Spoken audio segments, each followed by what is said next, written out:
Howdy, brother. Hey, you there? Of course. Oh, yeah, I'm trying to figure myself out over here. Oh, no, not again. I'm not echoing, am I? No. All right, cool. Good. Then it's working. Oh, God. I don't know anymore, man. I really don't know. I have no clue. I try. How's it going, brother? It is going. How about them birds? Nah, the usual. That's why I got the Phillies hat on. Got a little dirty there. I got the field hat on. The field hat. The dirty hat. Oh Lord, man. Just ate, feeling good. Don, what's up, buddy? Oh man, I am tired, man. I am just like beat. It's been one of those days. It's been a long day. Let's just say that. But and you here. So I'm trying to fix my camera thing here. I feel like there we go. That's better. Like I was like this big head on the screen. You look at my microwave and Janis Joplin's boobies there. Oh yes, Alan. Yes, it was awesome weekend. It was a good weekend, man. We had some good shows. I think it. Check 1 2. How's that sound? Oh, whoa. Did that sound better? Yeah, nice. I always wonder why some people talk with their microphone just like this. Does it make me sound sexier? It breaks up a little, but yeah. Hi, welcome to the Live at the Landis podcast, everyone. I'm glad you could make it. It's nice. I noticed that a lot of these guys, they got the microphone like right up their mouth and shit. Yeah, it increases the bass response in a cardioid microphone. I want you to hear my squeak in my chair. So yeah, dude, we really have to fix that more than anything. You said you got the lithium grease over there somewhere. I'm looking right at it again. I got to get a hold of that lithium grease, man. Oh, my neck is killing me today, too. Alan, what's going on, brother? No, it's funny though, but I've tried so many times with this freaking chair, man, and it literally hates me. It just hates me. You got to lock it so you can't bounce. That's what I did with mine. I can't just lean back the whole time. Uh-oh. Hold on. I'm trying to do something real quick here. Wait a minute. Oh, boy. Uh-oh. But yes, everybody, nice. Welcome to the Absolute Vodka Presents Absolute Live at the Landis podcast. Also, real quick, if you want to throw in our Jake, what's going on, buddy? Want to throw in our other great sponsors, the one and only Michael Kelly Guitar Company at michaelkellyguitars.com. Do yourself a favor, get yourself a Michael Kelly guitar. If you don't know how to play, they'll help you learn. It's right on their website, man. They have the best support you could possibly imagine. And then, of course, our friends at Unwind, formerly known as Calm. So we still have calm.com up there. I do believe they're advertising as UWND now. I think I saw an advertisement up there. Yeah, I have to get a hold of the boss. Oh, my neck is killing me, man. It's so bad. It's my Lyme disease today. It's just got to my neck. So, but yeah. Hey, what's going on, brother? Look at that. Rangers lead the way. You're damn straight. Hoo-ah, brother, all the way, as we say. That's another former Army Ranger right there, brother. Yeah, there you go. Hell yeah, buddy. Hell yeah. But yeah. Welcome to the podcast, Donald. Yeah. So it's like one of those it's one of those days where it's like, I'm still kind of bummed over the Eagles' loss. And then I kind of wanted to see, Pittsburgh maybe get there just, to give old man quarterback there, whatever the hell his name. I can't remember his fucking name. What the fuck Aaron Rodgers, man. Aaron Rodgers. See, give Aaron Rodgers one more shot at that Tom Brady thing, go to another team, win a Super Bowl. But that didn't happen, so. I don't know who I like now, man. I don't even know who to root for at this point. I guess, I don't know, man. But the Bears are out of it too, right? It takes me out of it, man. It really takes me out of it. As soon as the Eagles lose, I'm like, yeah. The Bears are out too, right? Didn't they lose? Yeah. No, didn't they come back at the last second against the Packers? Yeah, they beat the Packers. Yes. Oh, so the Bears are in. Oh, well, look, man. Look at this, man. I found this the other day. I have to celebrate. Look at this, man. That's the Bears' 1985 championship ring right there, baby. Da Bears. Yep. Walter Payton. Yeah, there you go. There it is. Left, right. I had bought this years ago when, my brother lives in Chicago. Well, he's in Florida now. He retired, but when he lived in Chicago in 1985, and I went there for the Super Bowl. But they didn't play the Super Bowl, of course, in Chicago. But we went and watched it on the side of the tower there with the big Jim McMahon statue with a headband on and all that. So maybe I'll root for the Bears for my brother. I know he's originally from Pittsburgh, so he's one of those caught in between kind of guys, kind of like me. I don't know. I love football. I just don't know who to root for at this point. So there's nobody in it I care about. So yeah, no, not really at all. I have no. That's why I got my Phillies hat on. I'm hoping we make some. We got I'm Eagles through and through. Who did we sign the other day? We were talking about for the Phils. I forget who it was. We did not sign him yet. They had a Zoom meeting last night, apparently. Oh shit! Okay, I thought we signed him. Bo Bichette. They need to do that ASAP. I wanted them to do it yesterday to kind of. Oh, Donald! I forgot. Donald's from Seattle, man. We got to root for the Seahawks. Oh, there you go. Man. There you go. Dude, I like the Seahawks too. The Seabirds there, man. I don't know. The Bills, maybe. Josh Allen, guy's really good, and the team's kind of screwed him his entire career. I do like Josh Allen. Get it done, man. I'm a player guy, man. I do like Josh Allen. I think he's a good dude, man, and I kind of like his style. You know, I don't know if you saw the horrible piece they did on him this week prior to the game. Oh yeah, like how they do the little. Oh, let's talk about this guy. Apparently he pukes before every game on purpose. Oh yes. Yeah, I'm like that's what you had to go for. That's it. He had nothing else going on, not helping any little handicapped kids or anything. Let's go right for the pukes before every game. No, if you catch me, I'm puking on the sidelines before every game. Yeah. Let's go for the pukes before the game piece. I think that'd be a great one to run right before the game. So, unbelievable though, unbelievable. Yeah, man. Seahawks. I do like the Seahawks. I saw them last time. I saw the Seahawks in the Super Bowl when they played here in New Jersey, up in the Meadowlands. They played Denver. Ah, yes, the famous not handing it off to Marshawn Lynch. Exactly. Super Bowl. Yeah. I got to go to that Super Bowl. Pete Carroll. Sat in the MTV booth for that one. That's back in when I was in that world. So not no more though. I don't sit in none of their crap anymore. So no boots for us, baby. Exactly. Exactly. But look, man, we had a good weekend. We had some good shows. Yeah. I would definitely love to touch on them and see what you got, see what you pulled for them and stuff. So let's we'll start off. I pulled one from each opener, and then I've got 3 from the headliners. So we'll get started off with a little Lilies of David. Our friends Lilies over there. Yeah, Lilies of good David. friends. Our good friends, man. Yes. Yeah. I love Jeremy and Deidre. Just great people. Love them to death. So yes. And they're a good band. Mm-hmm. They're fun. They're actually they're a really fun. good band. Yeah. And very well put together. So here they go. Yes, very well. Well,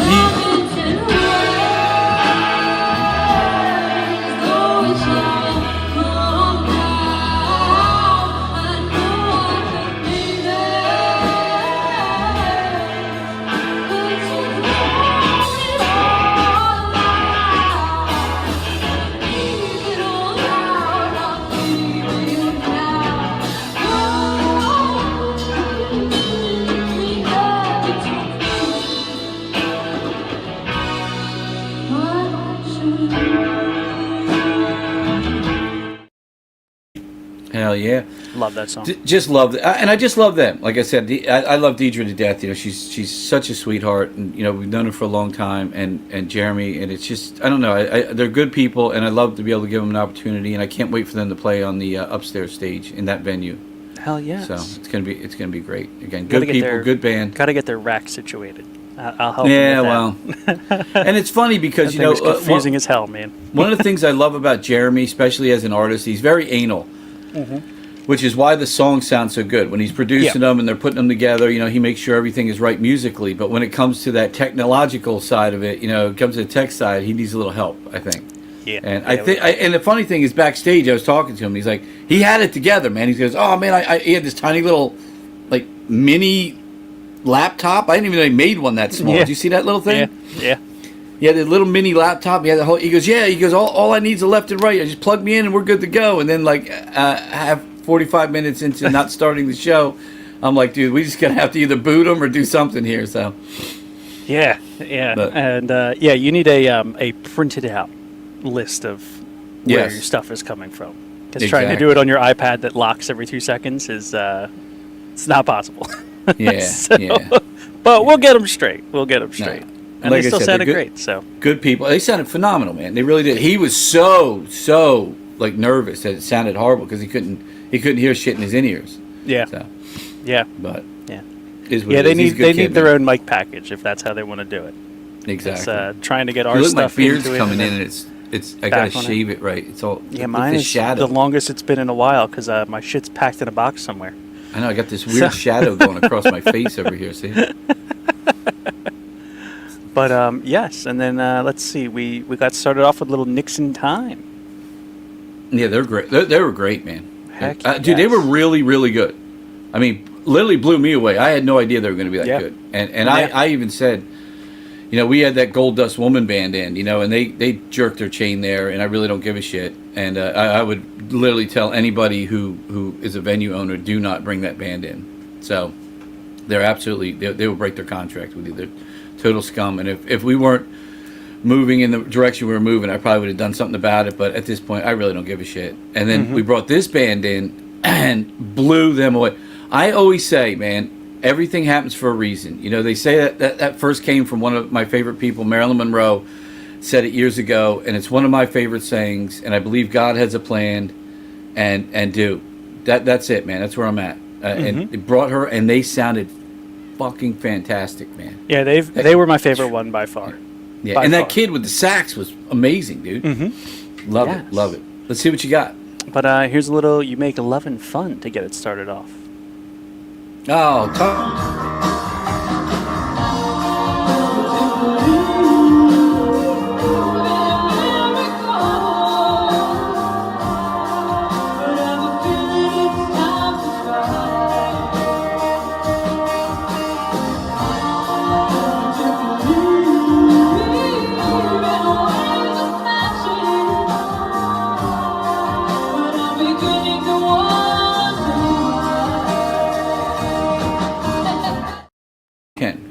Yeah, there we go. Okay.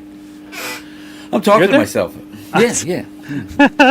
Talking to my other screen over here. I was going to say, you have your little backstage stream, and it's... Yes. The BTS. The behind the scenes of the Landis podcast, which is basically this side of my fucking head.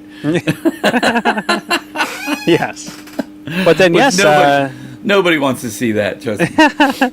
Speaking of our, whatchamacallit, of the 17-year-old sax player, decided to pull one from that, where he sang and played sax on. Yeah, this kid is great. What's going on, CC? Little Yesterday's Gone. Here you go.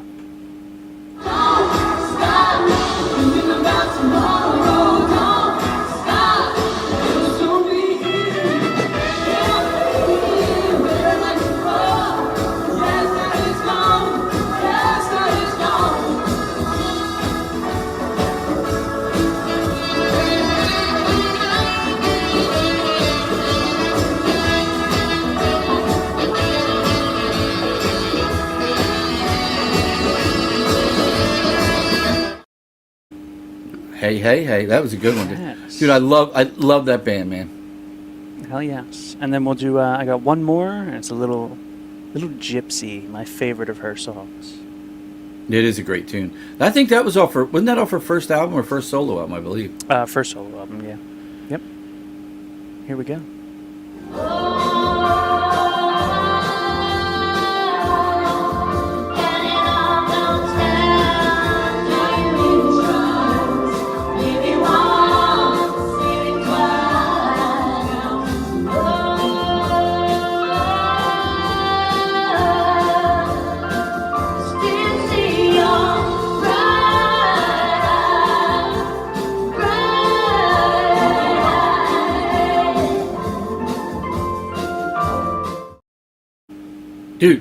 Dude, her voice though, she literally has like the built-in rasp of like we had that last band in with the young girl, the bouncy band we'll call them, and she sounded great, but she didn't have the rasp. Yes, this girl has the rasp. She has that pure sound. Even when you talk to her, and you say hi to her backstage, you know, I came in and started talking backstage, and she had it was in her voice naturally, you know. Dude, she's fantastic. She like cuts her own beef and everything. Oh like yeah, her man. sister's She's like cows and stuff. Yeah, she's like slaughters beef and like I don't know, like weaves blankets and makes candles and shit. Yeah. Like she cut her own house down and made it out of wood. Cut her own house down. Hell yes. And then we carried it on to a much different show, much heavier show, infinitely heavier, infinitely louder.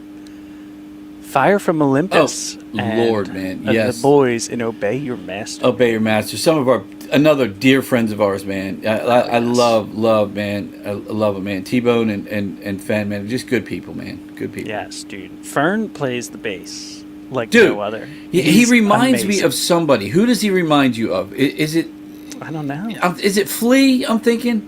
Maybe, I mean, he's got a little bit of the Fern the and Flea. Yeah. He's Fern, Flea, same thing. Both play bass. Yeah, he's got a little bit of that to him. I think Cooper on drum, or Cooper on guitar, Jay on drums, Coop man. is just phenomenal, man. I mean, it's like I said, they're you get a better share from them than Metallica right now. And I'm going to say it right here. We were on stage, and Cooper was playing, and he played a little bit of an ABBA song. And I turned around and I said, dude, are you playing ABBA? And he said, yes. And Steve goes, yeah. He goes, you should start a band called Metaba. Metalliba. Metalliba, that was it. And I'm like, yes, Metallic ABBA. Could you imagine metal ABBA? Yes, dude. That would be amazing. Man. But we started off the night with Fire from Olympus. I got one from them. Oh, I forgot about the opening band. Yeah, here we go. That's not good.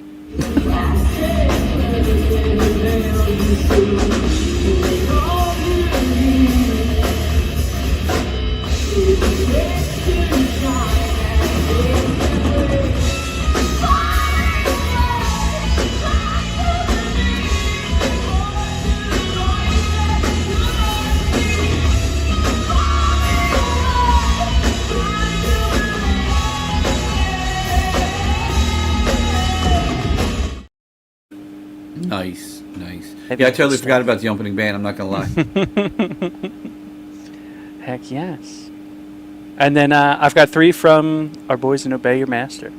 No, let's do it. I picked 3 of my favorites for once. And we're going to start off a little slow. My favorite was at the end. You didn't get my last song? That's my favorite, man. We're going to get started off with a slower one. Probably one of Metallica's slowest songs. This is a little Hero of the Day. No, dude, I forgot. I forgot they even played this. Yeah, love this song. Metallica did that S&M album. Yes. And I listened to that probably more as a kid than any of the other ones. I don't know why. Like, I had the CD of it, and I guess it was just always that was the one that I had. You just didn't know any better. That's all. I loved it, man. Now S&M 2, not as good, not nearly as good, but S&M 1, amazing. But this is Hero of the Day. Here we go.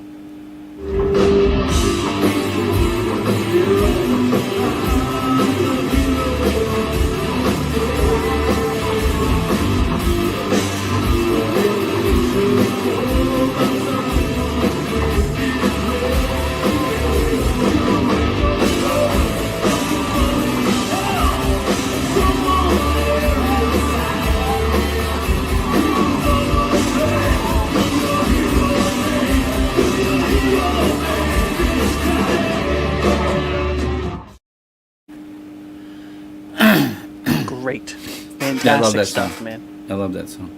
And then another one that came from the S&M album. I remember, like, I would jump into a pool as a kid screaming this, give me fuel, give me fire, give me that which I desire, man. Give me that which I desire. And then jump into a pool. I always remember that, like Disney World.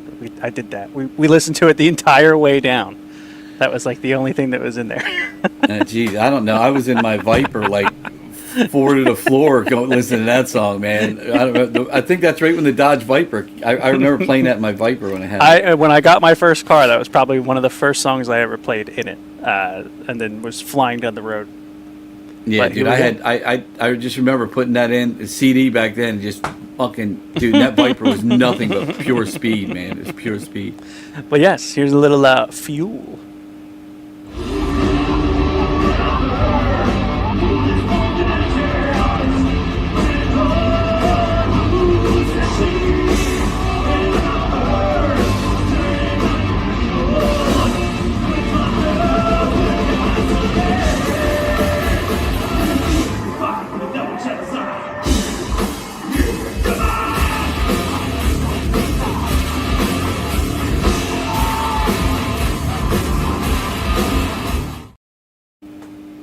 is impossible to beat their energy, dude. It's very hard to beat that.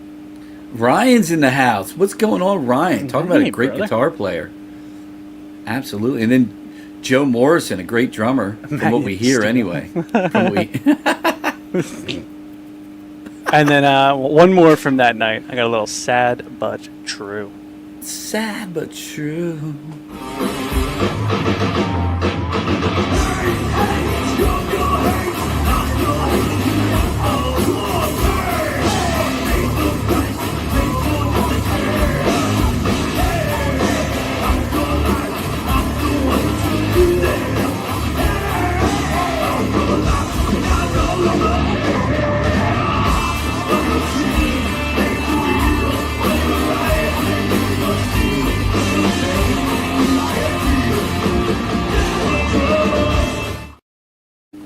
Dude, Cooper just fucking rocking the hair. I don't know. I made one of the ads I put up for them was like AI. And I think it was Fern's hair, one of them. But head goes down. It's like all bald underneath. Oh no! AI took all their hair off. It was fucking hilarious. I left it though. Geez. I left it. I'm like, oh fuck, they're gonna be fucking laughing their ass off when they see this, man. It looked like just like he was normal. And then the AI had him bang, and as soon as he banged his head, it looked like hair plugs, and they all kind of flopped down and flopped back. It's fucking hilarious. Poor guy. AI can definitely do some funny things, without a doubt. But yeah, that's awesome, man. Great week, man. It really was. It was a really good week, and a bunch of great bands, and I'm glad we had them on. So, but this weekend, from Bon Jovi to the Rolling Stones, man. Yeah, dude, that's a good. Two a little more similar bands at least. Similar volume bands. Yes, definitely.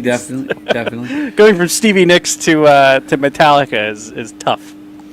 Very tough. Yeah, remember Ryan? Like Ryan's saying, remember Ryan started in heavy metal, man. He was big into heavy metal before he got into Pink Floyd. Joe said, if we dust off our guitars, we'll jam. There you go. I got to dust off my mandolin, baby. I would love it. I would love to. It's like the one thing missing in my life is being in a band again. Dude, I'll break out the sax monica and we'll go from there. It's been a while. Dude, what's with that Caitlin Clark book behind you, man? You okay or what? Man, I'm going to show it off. That thing, you got to work the cards a little bit into here. A little bit of that. Kind of dropping a seed on that one. Dropping a seed. But yes, it looks like we got a couple of them on. So I'll roll the promo for One Wild Night, and we'll bring them in on the other side. I am looking forward to these guys, man. Yes, here we go.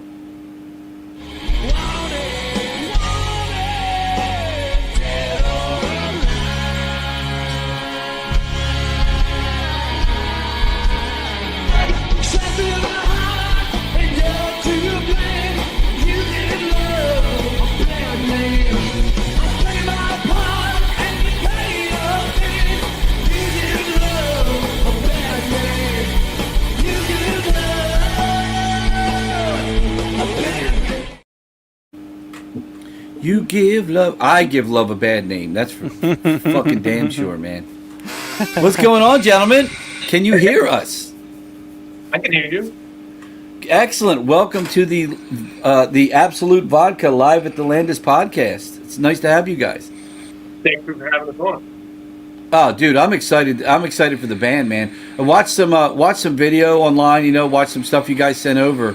And it's definitely a very tight group, and I'm excited to see you guys perform, man. Did I do this out of order? I didn't do this out of order, right? No. Well, you got the Bon Jovi guy, but I'm from the Rolling Stones.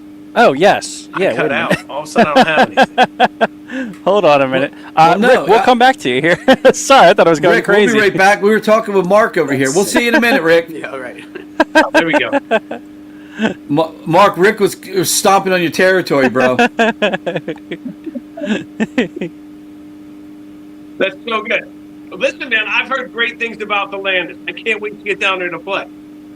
Oh, dude, we definitely put the bands first, and we try to put on the best show possible, and make sure that when people come to see you, they see you in the best way they can. And I always tell people, bring some cameras. Shoot some video and get some good footage for your reels and stuff, because we'll definitely put on the show for you. That's for sure. Cool. Yeah. I mean, that's what I'm looking forward to. I'm looking for, get down there, perform, and Friday night. What do we hit at 8 or 7? I think it's 8. Yeah, doors open at 7. Show starts at 8. So tell me about the band, man. Let me know about the members. Let us know a little bit of background on the band. Like, when did you guys form and stuff like that? Well, the band's been around for about 13. I think it's 14 years. Okay, Alex, our singer, John Bon Jovi, Alex Smith Barbieri. He's out of Westchester County, New York. Now he's in the Bronx. So Alex is our lead singer. He started the band.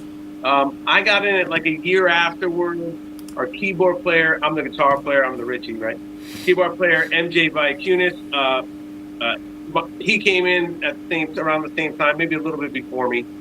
We found our drummer on a gig. He just showed up, Robert Servideo. He just showed up on the gig and started playing the tunes with us. Sat in for 2 or 3, and then all of a sudden we were like, he said, "I know the whole list." And he played the whole thing. So, nice. And then our bass player, we went to some bass players, but right now we got this cat named Brendan Cummings, who's amazing. Berkeley guy. Really good. Oh, nice. Berkeley School of Music. Great way. Definitely a good school. And a good school for a bass player, because they got to understand timing, man. And we have had some bass players that just didn't get it, man. It's just like, you just didn't get it, man. Everyone wants to be part, but that's it. You got to be on top of it, right? So what made you guys, like, what was it about Bon Jovi that made you want to do the Bon Jovi thing?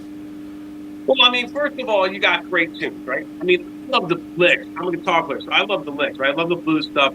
But I mean, if you're doing an 80s band, I mean, it's a great band to distribute to, because they have huge hits. They have great ballads.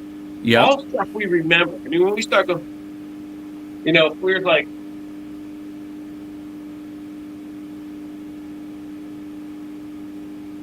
don't know if you can hear me, right? I can't hear it, unfortunately. Like Never Say Goodbye, or what's that? Just your voice comes through. Yeah, your voice is just coming through. It's like you're recording from a potato, Steve likes to call it. So yeah, man. I mean, it's like we have all the all those great tunes, right? You have all the big hits, but you also have these deep cuts that are really ass-kicking tunes and great ballads. So I find like it's really cool to watch people. I mean, we've been doing it a long time, so it's great to watch people have a good time, to enjoy the song. Yeah. We get those people that you'll get a handful that know every single word to the song, and then everybody else mimics. It's great. It's great. Good time. And the funny thing is, I said I didn't hear what you were playing, but as soon as there's so many Bon Jovi songs that as soon as you hear those first notes, like it's like you know exactly what you're hearing, and it's Bon Jovi, and the funny thing about Bon Jovi's another one is, like you said, with ballads, man. I mean, he was so known for some of those classic metal year ballads, and you got to remember, Bon Jovi came out during that metal era, but they weren't the glam metal that was popular, like Poison and Motley Crue and all those bands that were dressing up and putting on all the makeup and shit. Bon Jovi came out there, and all of a sudden there was this heavy metal band for girls. Does that make sense? Yeah. Yeah, and all the ladies were like, "Oh my God, Bon Jovi!" Everybody's got to love Bon Jovi, and then guys like Bon Jovi because the girls like Bon Jovi. So what were you going to do? And of course we're from Jersey here, so you're either a Bon Jovi or a Bruce Springsteen fan, one or the other. So and we definitely ride the Bon Jovi train. So. See, I like Jersey. Like I go to the Jersey Shore every year. Like we love it. So it's like I'm a big fan of Jersey, and I mean I do like the Boss too. But I mean I think the thing is that if you got a great band, and we connect to it with the tunes and the people love it, it's a good thing to be playing and act like. It's a lot of fun. Exactly. And again, like I said, you're playing those songs that everybody knows, and that's the big thing is, is when you have a band that people know the music. It's like we have bands that are specific to like say like a Yes band. Like I love Yes. You know what I mean? It's just classic good rock and roll. But if you're not a fan of Yes, you're not going to come to that show. But Bon Jovi there was so much Bon Jovi music played on air, and so much stuff that was happening at that time. And again, like you said, if you wanted to go out with a girl and you wanted to find the right, you threw Bon Jovi CD on. You know, we used to do the like parking in the. I was in the military at the time. You know, we used to do. We didn't have. You know, people didn't have cell phones, all this internet bullshit. You know, we would park at the lake over in Stone Mountain, Georgia. We would go over by the lake and stuff, and everyone would park. And I had, I had this Mustang, and I had the door. I would open the doors. I had these big speakers. You throw Bon Jovi on, and like every chick was over by your car within 5 minutes. It's like you're like, dude, just play the Bon Jovi, man. It's like you can play your Motley Crue and all that stuff when they leave, but if you want to have fun tonight, you got to learn what to play. So that's my Bon Jovi. So that definitely works, man. That definitely works, and that's kind of it. Like everyone comes out, has a good time. If we see people have a good time, the band's a great bunch of guys, so everyone's kind of everyone's lighthearted. It's just a good time, and it really it just does something to the room when we get there. Yeah, it's really great, man.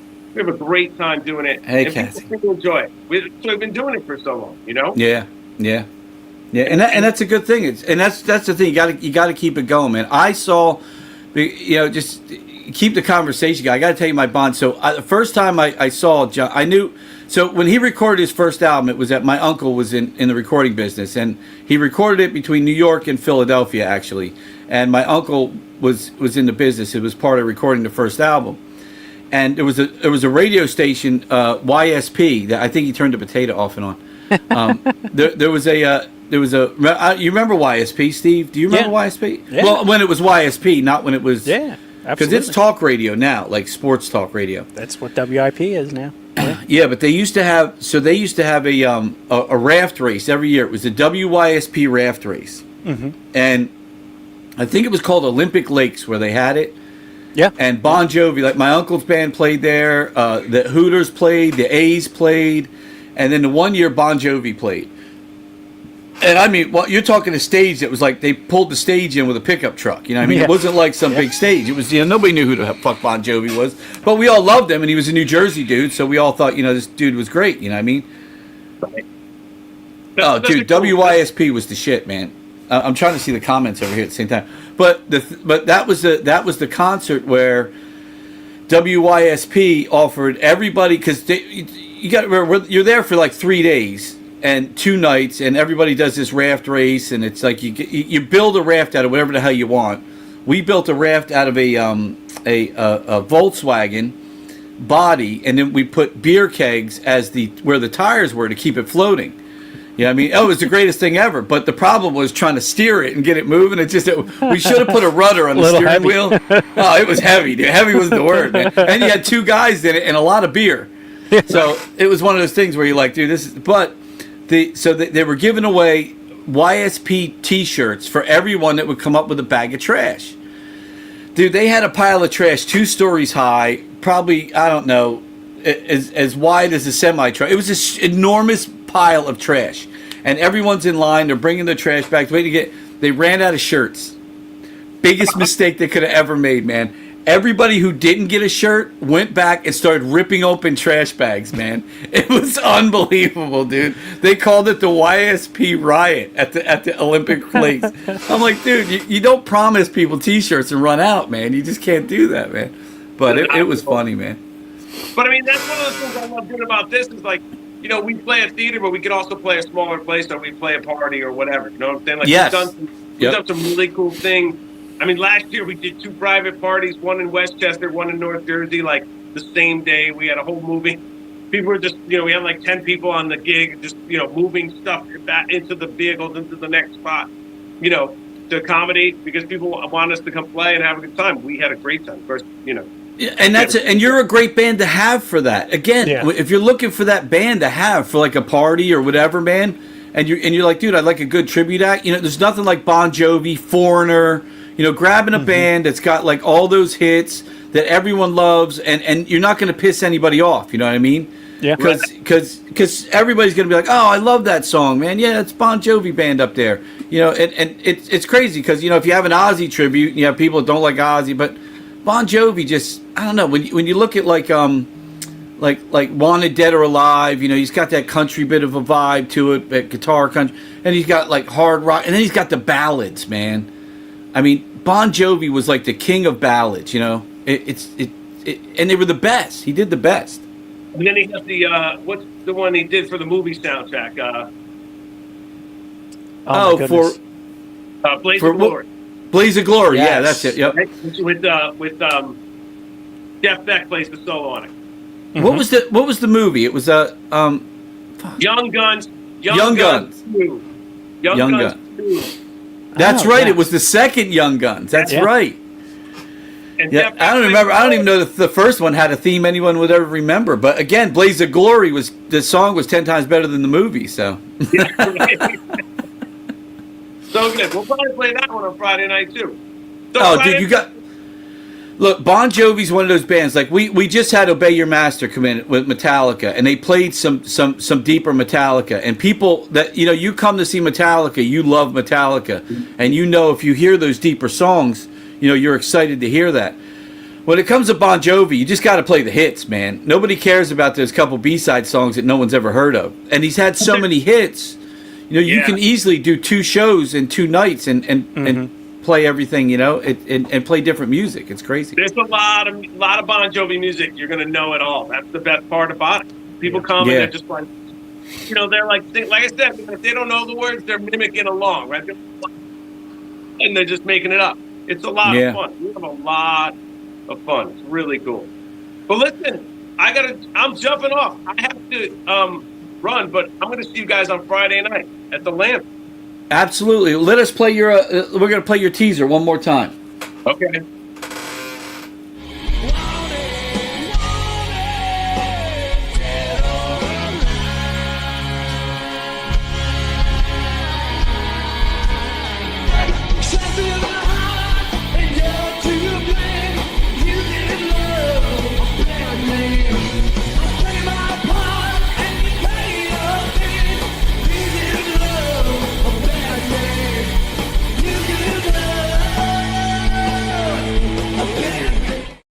Idea. I'm on 2 different screens. So, look, Mark, it was a pleasure talking to you, brother. We will see you this Friday night. Can't wait for it. Steve's going to put the card up. There it is. It is Friday, January 16th. One wild night. The Bon Jovi tribute. Tickets are $35. Show starts at 8. Doors open at 7. Remember, $35. You're all in. You're not paying extra fees. You're not paying taxes. None of that. $35 is the price. That's the bottom line. We got free parking, well-lit parking, and there's parking on the streets. There's parking all over the fucking place, to be honest with you. Excuse my French there, but it's going to be a great night. Dude, I love the picture, man. You guys went all out with the Bon Jovi shot and everything there. It's great. Yeah. Love it. Well, thank you, Mark. Have a wonderful night. And look, man, hey, you and the rest of the band, safe travels getting here, brother. Thank you so much. We'll see you there. Take care, brother. Rock out, brother. Later. Nice, man, nice. There it is, One Wild Night, the Bon Jovi tribute. This Friday, January, man, it's already January 16th. Holy shit, man. I feel like it was just New Year's Eve. It does. It literally feels like yesterday. Although I've had a lot of long days in between that, so. Yeah, this is true, man. I've had a lot of long everything between that. That's without a doubt, that's for sure. But once again, a potato can. I don't understand it, but it is what it is at this point in time. As long as Absolute Vodka and all of our sponsors, you want to? We got done a little earlier. You want to drop our or you want to do a read for a Michael Kelly Guitars? Yeah, sure. That works with me. MichaelKellyGuitars.com, everyone. If you're looking for a guitar, Steve's going to tell you all about it. Yes, introducing the extraordinary sound and craftsmanship of Michael Kelly guitars. When you choose a Michael Kelly guitar, you're not just buying an instrument, you're investing in a legacy of quality, creativity, and a passion for music. Each Michael Kelly guitar is meticulously crafted by skilled artisans who ensure that every detail, from the shape, the body shape to the finish, exceeds industry standards. You'll feel the difference in every single strum. Stand out with unique features like our distinctive body shapes, stunning wood selections, and innovative electronics. Michael Kelly guitars are designed to inspire your creativity and elevate your sound. Whether you're a beginner or seasoned pro, Michael Kelly guitars offer a range of tones that suit various genres. From soulful strumming to powerful riffs, Michael Kelly guitars deliver the sound you want.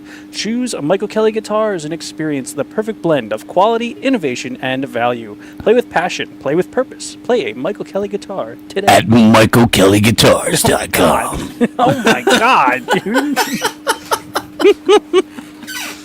The last time I could see you going into it, but geez. michaelkellyguitars.com. Good lord. I'm Batman. Yeah, well, where's Harvey Dent? Yes. Get in the Batwing. And let's roll the com ad, I guess. And, yes. Now, just for everyone, I don't know. Have you checked it lately? I'm checking right now. It's still feelcalm.com.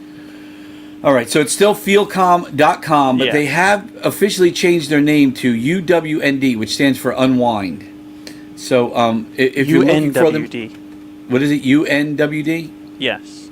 Oh, UNWD. It's one of those. I don't know yet because we still got the comment, but we're going to change that. That does not come up yet, so I don't think we should change it yet.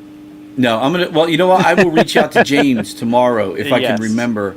And who is the founder of and Steve and I both use the product, and it is a wonderful product. It really does help. And to be honest with you, I have been having some issues with my Lyme disease.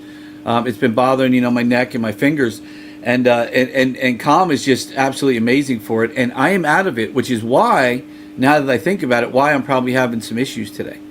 But it really does help. It's a wonderful product, and I need to make sure I get my order in. It's just been one hell of a couple months, man. Yeah, so their Facebook, everything has changed over, but it is still feelcalm.com. So. Okay, so we're going to go with the feelcalm.com ad. Let's do it. Go with that. Let's see. Hold on, I got to get back to it. Here we go. This episode is sponsored by Calm. If anxiety and meds have been running your life, there's finally another way. Calm is the first of its kind herbal supplement designed to help you feel calm, clear, and in control without the nasty side effects. With a 4.9-star rating and 10,000 anxiety battles won, Calm is made by a founder living with anxiety disorder, made for others still looking for a natural solution. Try it risk-free. Feel the calm or get your money back. Go to feelcalm.com and use code Landis for 25% off your first order.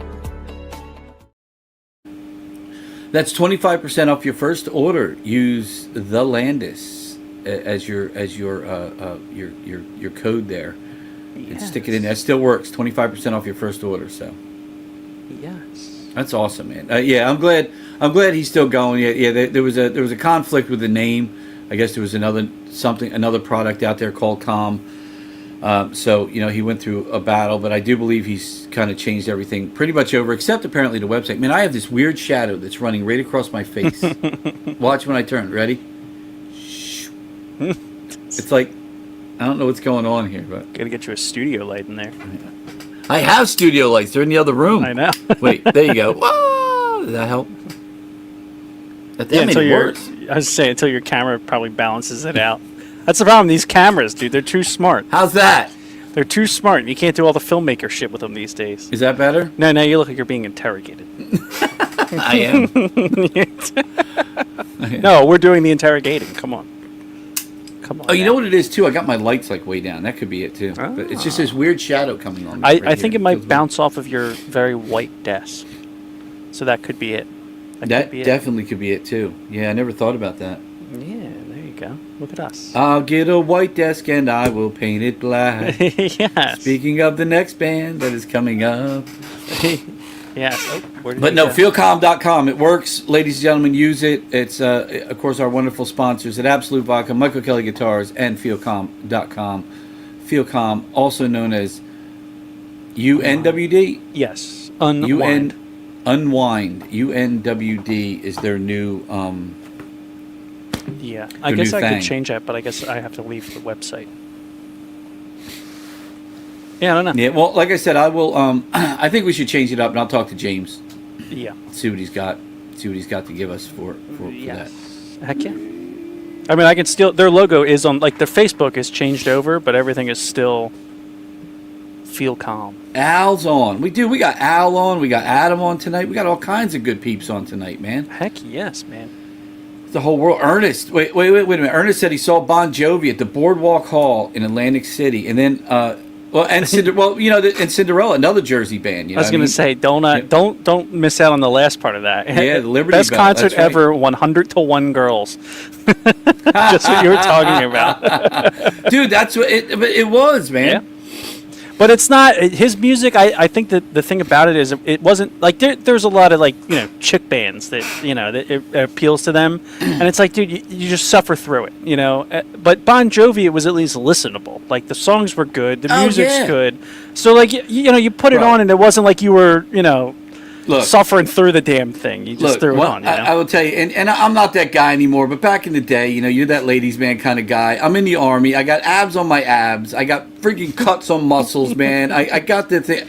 And I'm in Georgia, where every girl's like, "Hi, y'all, what's going on?" And I'm like, "Hey, how you doing?" Hey. And they're like, "Oh, my God." And then you throw in a little Bon Jersey. Yeah, and then they throw in a Bon Jovi. I'm like, "Yeah, I'm from Jersey. Where you from?" They're like, "Oh, Bon Jovi's from New Jersey." I'm like, "Yeah, boom, boom."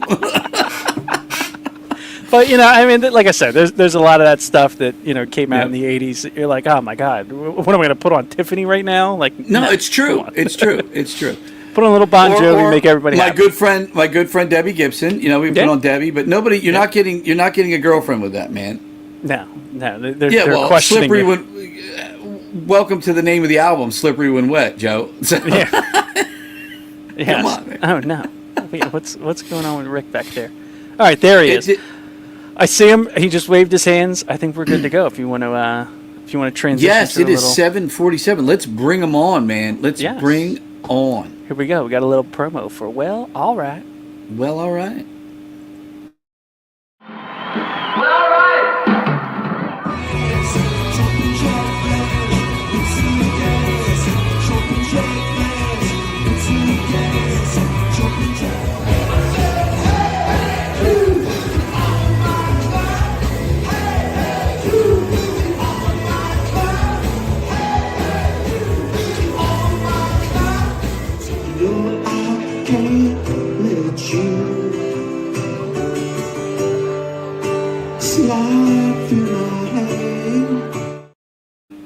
Oh, Wild Horses. There he is. Rick, what's going on, buddy? What the hell? Oh my God, this is like a real show. Yeah. Oh, it is a real show. We have real sponsors. We have all that good stuff, man. Like, I get this email, I'm like, all right, I gotta, get ready for this little podcast. But man, this is like the real deal. Oh, we try. baby. We try. Yeah, baby. Yeah, baby. We've been. This is our third year, man. Well, I'm a listener now. I'm tuning in. I got you to put you on my phone so I can listen to you in the car and all. This is awesome. Oh, nice. Absolutely. Well, we for I don't know, probably about 3 years, we used to have a lot of we didn't do as many tributes. We had a lot of national acts come in, and we would interview people from all over the world, and coming in and stuff from you name the band, we would interview them, So, but this year and especially this year, we're focusing a lot on the tribute acts, mainly because honestly, a lot of the national acts just aren't selling as good. You know what I mean? They're being popularized more for like festivals in the summer and stuff, where you're either not paying anything to get in, or you're paying to get in and see 30 bands and get beer discounts. So it's hard in a place like this, a venue like this, to sell like a Quiet Riot or a Bullet Boys or something like that. So it's tough. So. Yeah, but what you're doing at $35 and everything's included, the ticket fees. I mean, we played a place last week. I think the ticket fees were $15. Oh my goodness! Parking, but it was like, so like hats off to you guys, because that's awesome for $35. I mean, think about if you went to New York City. I mean, we used to play in New York City. Forget about it. Parking was $65. Yep. I mean, it was like insane. And then the tickets, and then drinks are double or triple what they are in New Jersey. So, Oh, absolutely, dude. what a bargain, man! It's really. I awesome. lived in New York for quite some time. I worked for Boardwalk Empire. Worked on a couple of shows in there. I was in the Writers Guild for years, and you couldn't go to an off Broadway show for $35. You know what I mean? Yeah. You couldn't. And As then if far you went off to a Broadway as it Broadway gets. show, and when you went to a Broadway show, you couldn't get a glass of wine for $35. The off-Broadway show would be $35 just to park. Yeah. Yeah. Oh, yeah. Yep. I remember.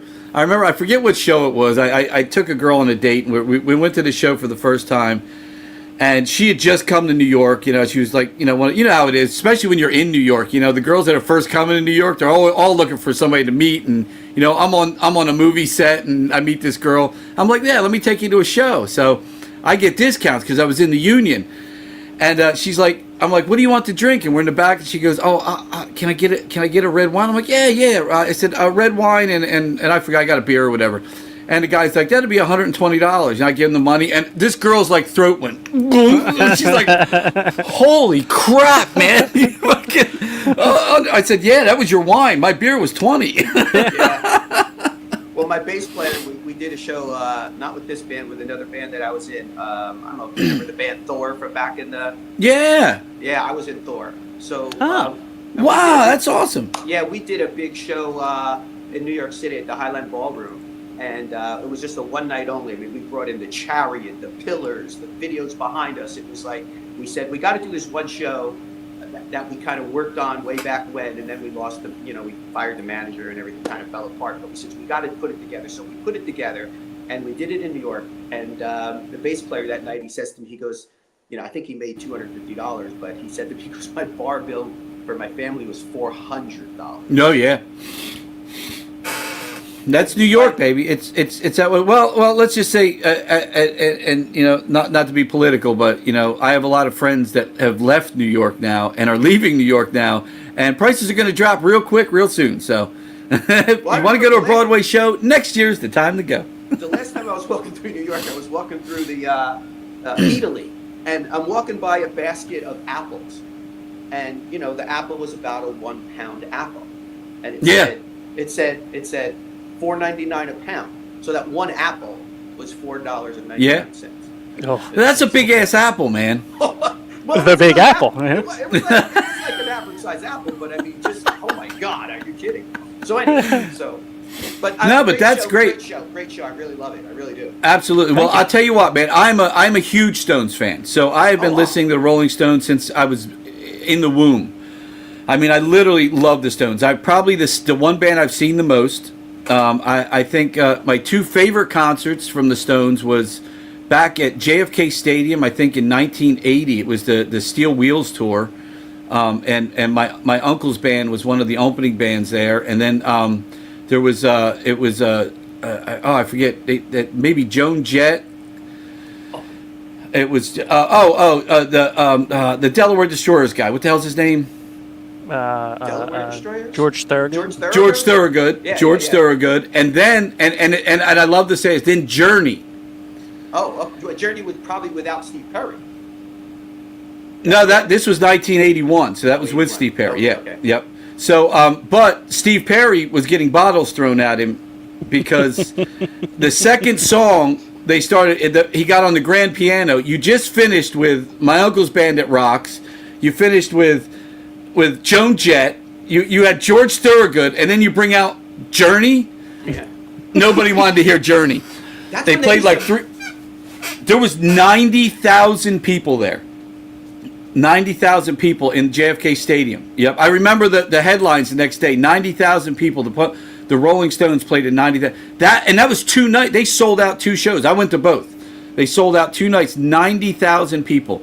Think about that. That's the kind of band that you guys are tributing. It's amazing. Well, when I was, I looked up a lot of things about the Rolling Stones because as I would send things out to venues and say, like, when they've toured from the beginning, their tour, they toured in that year, their tour was always one of the biggest tours of the year, if not the biggest tour. So it's like incredible that it's lasted so long. There's no other band that can play stadiums for as many years as they've played stadiums, and probably will never be. Because there's so many more genres now that you know, and they're so short-lived, these bands, you know, they have hits for a few years, where the Stones have had hits for year after year after year. I mean, we can't even play all the, like you said before with Bon Jovi, we can't even play all the hits in one night. No, especially the Rolling Stones. I mean, Yeah. get Bon Jovi out the window. The Stones, forget it. And I happen to be, like, I'll put on, like, Pandora Radio or Spotify, and I will have it play early Stones. Okay. You won't hear any of the so-called hits. It's all the old blues Rolling Stones, which I love. When I tell you I love the Rolling Stones, I love the Rolling Stones. Last time I saw them, the last big time I saw them, I think, was in, I'm friends with Landis Morissette, and she opened up for them up in the Meadowlands. And that's the only time I ever got to meet. I met Mick Jagger and Charlie Watts that day. And and I got to that, and just briefly, you know, saying hi, how are you? That's cool. But it was, when I tell you I love the Stones, my good friend bought I got to tell you my stuff, because Stones are ridiculous to me. My good friend bought a motel in New Jersey, down in Cape May, and he called it the Memory Motel. It was filled with Rolling Stones memorabilia, and the sliding board to the pool was a big Rolling Stones tongue. Yep. What about the lips? Did they have the lips on that one? Oh, it had the lips? Yeah, you went through the lips right down the tongue. Yep. So I use a photo of that, because we're going to play Memory Motel that night, by the way. Yeah. We're going to play Memory Motel Saturday Great night. song. Yeah, which a lot of bands don't play. So It's one of the best. Yeah, I love it. So, and my aunt had a motel in Wildwood. So Well, this was in Wildwood too. That's right. It was Wildwood Crest, I think. Was it Crest or? Yeah, I think so. Yeah. Awesome. So Memory Motel, that's the same thing. We play it every show we have, because I love the song. So, and one of the pictures, and I have videos that go behind us that show all the motels and hotels in Wildwood, and some in Seaside and the Jersey Shore. So I tell people, hey, look at the memories from the motel. Now was it was it when he had the motel and made put the tongue up and all that stuff? Oh yeah, there's a picture. You'll see it. Okay. Of the lips. I have the picture of the Yeah. lips. So that was my buddy. He bought that, and he was trying to con me into buying the one next door. This is the biggest mistake I ever made in my life. He bought. Ago? Oh God, dude, this is late '90s, I guess. Okay. Maybe early 2000s, late '90s. But he wanted me to buy the motel next door. He bought that motel for $60,000. The one next door to it was for sale for like $80,000. And you know, I had money back then. I had a couple businesses and stuff. And he said, he goes, you gotta buy the. I was in the stunt business, and I built laundromats, so I was making money. He's like, you gotta buy this motel next to me, dude. I'm like, dude, I am not coming back to Jersey every year to run a freaking motel. So I go down and see his motel, and he's got it decked out with all the Stones stuff. Biggest Stones fan you could ever meet. Bigger than me. Well, this is the great part about it, is about a year later, they come in and they decide they want to build condos. Yeah. Yes. He sold his $60,000 motel for close to $8 million. Mm-hmm. And you know what he did with the money for the next? Well, he banked a lot of it, but for about $1 million of it, for the next 2 years, he followed the Rolling Stones every single place they played around the globe for 2 years. He saw every single concert for 2 years. That's crazy. Yep. Well, I'm gonna pull up the picture that I have that's gonna be on the show that night. But that's cool, man. Send it to you of that hotel. That's cool. Yeah, I don't even think I have a picture of it. Oh yeah. I have a picture of it. Yeah. Because we didn't have cell phones and all that crazy stuff, you know, back then. We had cell phones, but they took like Steve likes to call it the potato pictures. You know what I mean? There's an awesome YouTube channel. A guy who does all the Wildwood, all the construction that's going on and the history of it. It's a really cool channel, and all he talks about is Wildwood. Yeah, so I love Wildwood. I love Wildwood. That was my place. We had a house at 11th and Central, and there's just so much good down there. You know, it's changed a lot now, but North Wildwood itself has stayed kind of the same. But you know, growing up, seeing the Memory Motel, seeing all these iconic things, you know, that a lot of people don't understand that are my age. They're like, what's doo-wop? Yeah. You know, what the hell? What is all this stuff that they're playing? You know, and it's because of Wildwood that I did it. You know, the Irish Festival, all that kind of stuff. I'm trying to think what else was down there. Irish Weekend, that was the one that I remember. But you know, Wildwood always has a place in my heart. The same here. Growing up, you know, I grew up in between New York and New Jersey, so you know we had. we had the our shore points in Long Island and stuff like that, Coney Island, things like that, But then everyone would always come to Jersey, and they wouldn't go. We had Seaside Heights up north, but we always come to Cape May. My aunt had a bed and breakfast in Cape May, and then you would always do Wildwood, and then as you got older, you went to Wildwood because that's where all the girls hung out. That's where the bars were. Mm-hmm. That was kind of the party area. And what do they say? Wildwood Nights, baby. Wildwood Do you remember Nights. the Lucky Club? Yes. My aunt's motel was on the opposite corner. So when we'd be in her motel, we'd see everybody pouring in. They go all dressed up. Yeah, that's right. Yep. And it was the Lucky Club. They pull up in the clean cars. Dude, I forgot about that club, man. I forgot that even existed. We were right across the street from it. Wow, man. They had one band that used to play there all the time. It was a cover band, but they were like so good, man. I can't remember the name of that band, but they had I just remember there was a girl and a guy singer, and they were just so good, and they would always play there, and it would pack the place. And we hear the music all the way across the street. Oh, yeah. Yep. Because the doors were just open, because people were just constantly in. Yeah, that was a great place, man. That was great. But Wildwood was like that, man, There it is. That's it. Oh, that's Charlie's place, man. Yep. And then I don't know if you remember when you went into the lobby, everything was he had all his Rolling Stones memorabilia in there. Crazy. Yep. The Rolling Stones fan club, the Shadoobies. I'm going to mention them because they every year have a get together down in Wildwood. Oh, I didn't know that. Yeah. That's cool. Yeah. Yeah, well, so the Memory Motel is gone. It's gone. It's all gone. It's condos that all went into foreclosure, and and welcome to Wildwood days now, baby. Yeah. But that's funny, yeah. But I was always a Stones fan, man, and I love what you guys are doing. I watched some video. I thought you did a great job. And I got to ask you, how long have you been doing it? And let us know a little bit about how the band got formed and everything. I'll tell you some crazy stories. Okay, so I'm at the Jersey Shore, and it's 2:00 in the morning, and I get a phone call, and it says it's a DJ from Philadelphia, and I'm like, okay, and he says, I love your band, and he says he's seen some videos of us, and I think he's fake. I think it's kind of just somebody putting me on. And he tells me his name is Jackie Bam Bam from WMMR. Jackie, he's a good friend of ours. Oh my God! Yes. Well, he might be coming to the show. Oh, nice. Oh, God. He comes to see us, but so he's telling me this, and I didn't really know Jackie, So basically, what happens is, I go to sleep, and then the next morning I wake up and I call my band because some of my guys are from the Philadelphia area, and they say, oh no, we know Jackie. He's a huge Stones fan. So now I know he's real.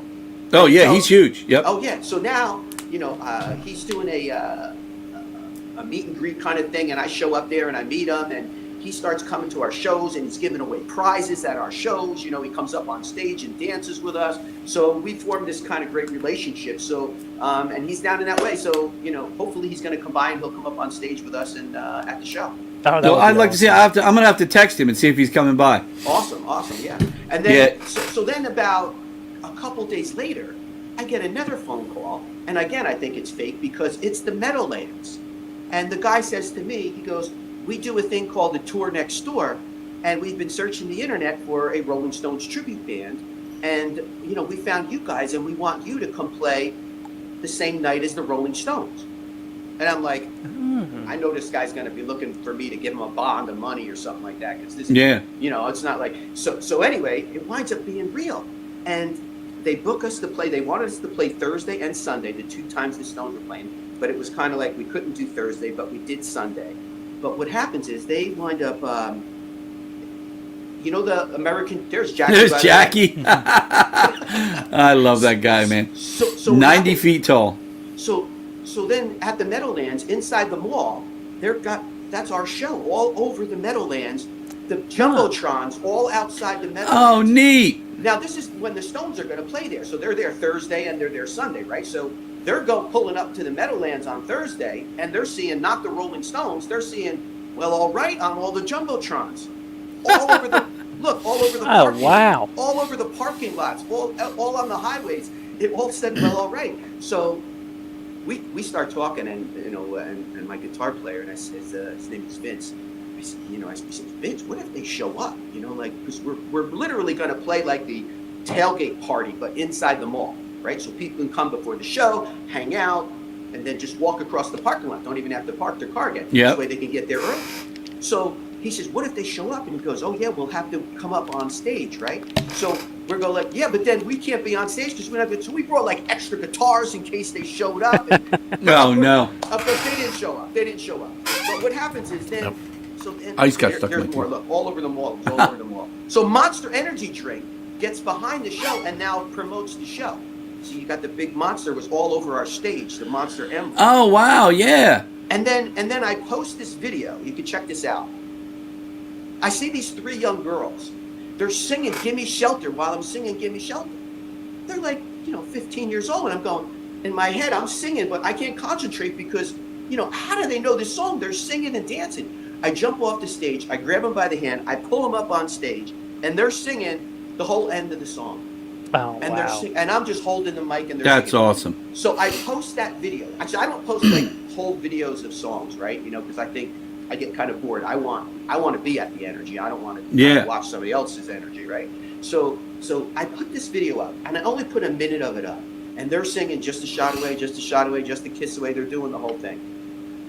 About a week after I put that video up, I get a Mick Jagger gave it a thumbs up. I'm like, Mick Jagger gave it a thumbs up. He must have looked us up and gave the video a thumbs up because he looked at it, awesome. Our son. So I don't believe it's real. So I asked my daughter, and she looks at it and she goes, Dad, it's got 5 million followers and it's got a blue check mark, which means it's a verified thing. So I'm going, oh my God, that's that's crazy. cool. So about 4 or 5 days after that, it now comes up and says, Mick Jagger now follows you. So Mick Jagger now started following our band. A few days after that, I get a thing where it's a message from Mick Jagger. It says, this is my private line. You can text me a message on this. So I text a message, and there's a few banters back and forth, and it was like, oh my God, this was like crazy. And all of this happened in a 2-week window of playing from Jackie Bam Bam to the Meadowlands, and then the band started, taking off from there. So that's great. Wow. That's really That's cool, amazing, man. And what year was that? Last year, the year before. Really? We started about 4 or 5 years ago. Okay. 4 or 5 years ago, and we went through some changes until it got into the lineup that you see now. Yeah, Jackie's been a good friend of ours. He's been here several times. I think last time he was here, I walked backstage and I saw his knees, and I'm like, oh, the Jackie's back there. He's a giant. He was dressed like an alien, man. It was crazy. He sits in a chair. He sits in a regular person's chair, and his knees are up like this high. It's crazy. He was like trying to hide backstage as if we weren't going to let him. You're Jackie Bam Bam. You go wherever you want. But he was like hiding, huddled up backstage, next to the soundboard. And we're like, hey, man, what are you doing back here? You can go anywhere. You don't have to hide. He's like, I got to leave right after this. I was just coming in, trying to lay low, I guess, so. Because Jackie's one of those people. He'll talk to anybody for as long as he possibly humanly can. So yeah. Can I tell you a little story about Jackie? Mm-hmm. Yeah. So we're at one of the benefits that he was at, where people were bringing cans of food for people that needed it, and he said to everybody, "Let's all get together and get a big photo together."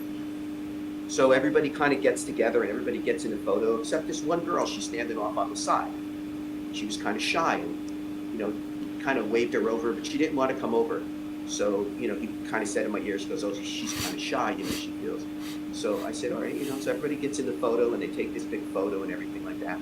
As soon as everybody started to disperse, where did Jackie go? He went right over to that girl and he stood over there and he talked to her for 10, 15 minutes. I mean, that really touched me because he's like, I says, wow, this guy's the real deal. He's just, hey man, I've known Jackie for years. He would have talked to her whether she was shy or not. Yeah, but you know what I'm saying? To me, he had all these people there, but he wanted to make sure she was included.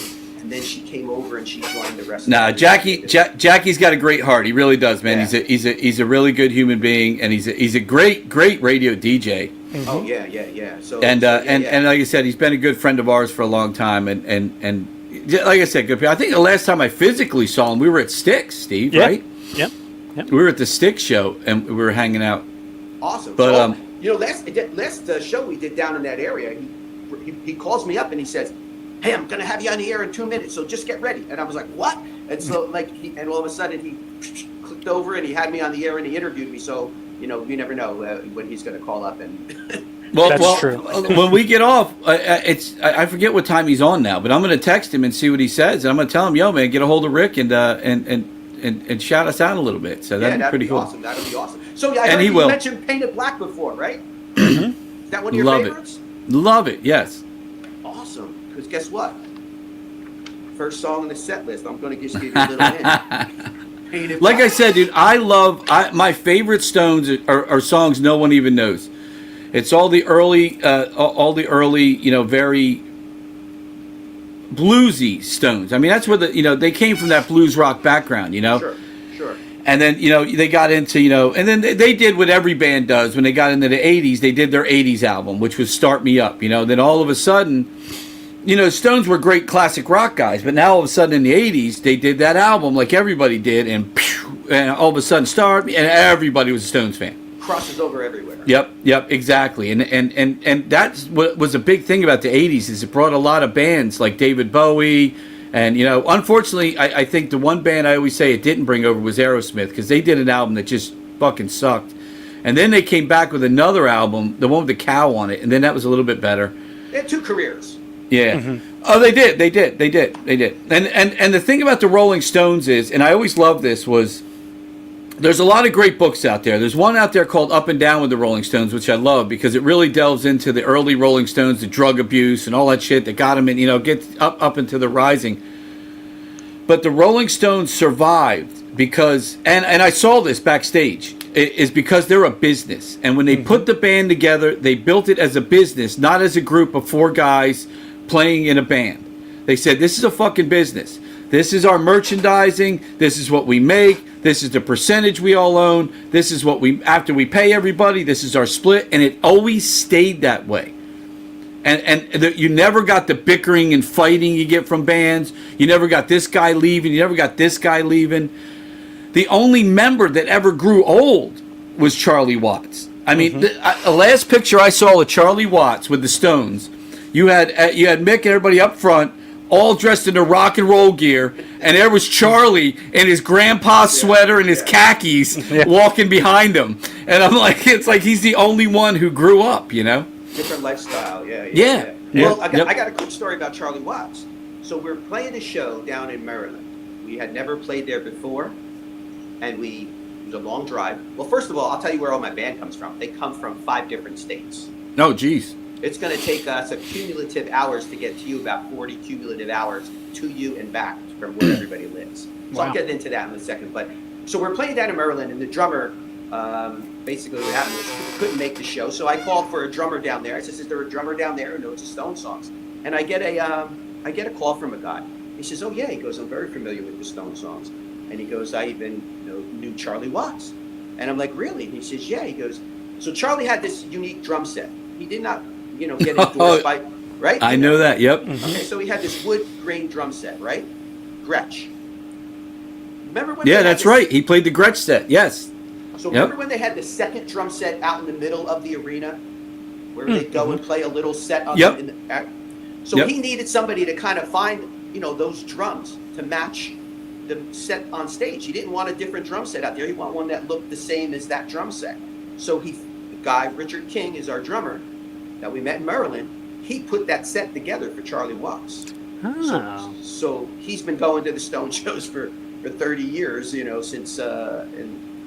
So he comes from Maryland. I'm texting Jackie right now, by the way. Awesome. So he comes from Maryland. Vincent Sunzeri comes from Philadelphia. We got Steve Kranzlin comes from Connecticut. Michael DeRosa comes from the Bronx, New York. Bronx Bombers down there.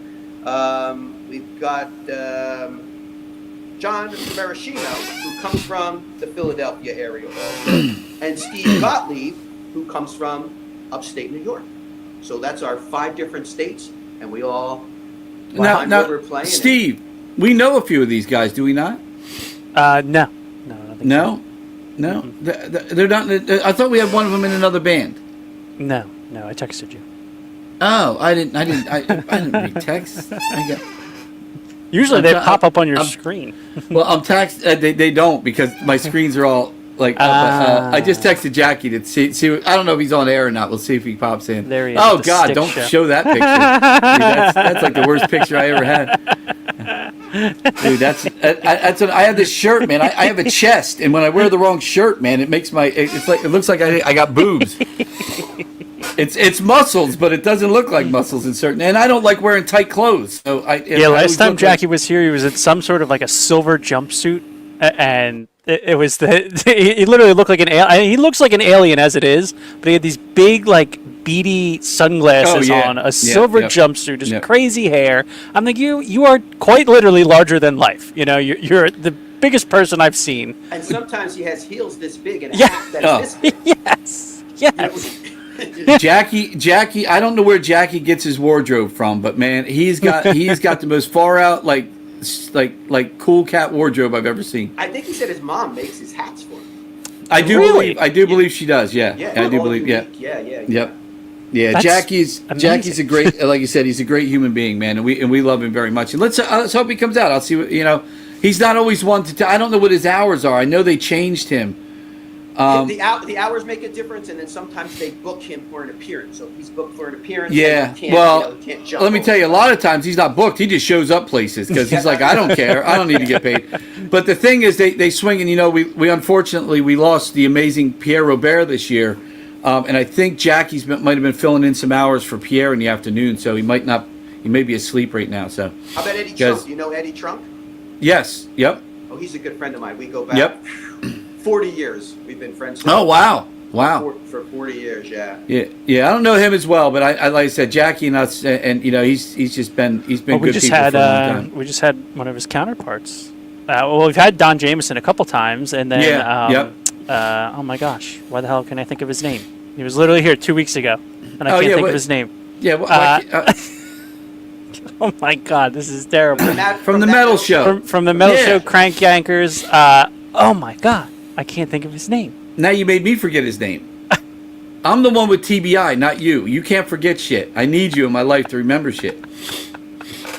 He's just promoted the hell out of Desco's show. We'll come up with it. Oh my God.